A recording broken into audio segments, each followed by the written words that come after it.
Indian premier league 2024లో Mumbai Indians జట్టు పేలవ ప్రదర్శన కొనసాగిస్తుంది. అయితే శుక్రవారం కేకేఆర్తో జరిగిన మ్యాచ్లో ఓటమి పాలైన ఆ జట్టు టోర్నీ నుంచి నిష్క్రమించింది. ఈ సీజన్లో 8 పరాజయాలు నమోదు చేసిన తొలి జట్టుగా నిలిచింది. ప్రస్తుతం పాయింట్ల పట్టికలో 9వ ప్లేస్లో ఉన్న ముంబై మిగిలిన 3 మ్యాచ్ల్లోనూ గెలిచిన ఆ జట్టు ఖాతాల్లో 12 పాయింట్లు మాత్రమే ఉంటాయి. ఈ నేపథ్యంలో ఆ జట్టు ఇక ఇంటికి వెళ్లినట్టే. ఇక ఈ సీజన్లో రోహిత్ శర్మను తప్పించి హార్దిక్ పాండ్యాను కెప్టెన్ని చేసింది ముంబై. పై పెద్ద దుమారమే రేగింది. దీంతో ముంబై ఫ్యాన్స్ అవకాశం వచ్చిన ప్రతిసారి హార్దిక్ ను హేళన చేస్తూ కనిపించారు. వాటికి తోడు అతడు ఈ సీజన్లో ఆటగాడిగాను, కెప్టెన్ గాను విఫలమవడం కూడా జట్టు కష్టాలను రెట్టింపు చేసింది.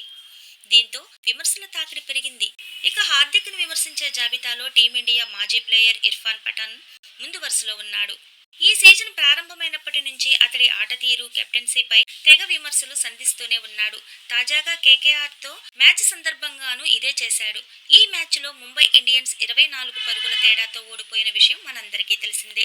అయితే ఈ దశలో ఫస్ట్ బ్యాటింగ్ చేసిన కేకేఆర్ 57/5తో నిలిచి కష్టాల్లో పడింది. దీంతో ఆ జట్టు సుమారు 120 లోపు ఆలౌట్ అవుతుందని, ముంబైకి ఈజీ విన్ దక్కుతుందని అంతా అయితే భావించారు.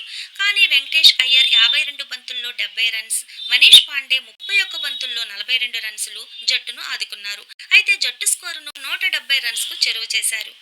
అయితే కేకేఆర్ 57/5తో ఉన్న సమయంలో కెప్టెన్ హార్దిక్ పాండ్యా చేసిన తప్పిదాలు ముంబై కొంప ముంచాయని ఇర్ఫాన్ పఠాన్ తెగ విమర్శలు చేశాడు. అయితే అప్పటికే 5 వికెట్లు పడ్డ దశలో నమందీరుకు 3 ఓవర్లు ఇవ్వాల్సిన అవసరం ఏముందని క్వశ్చన్ చేశారు.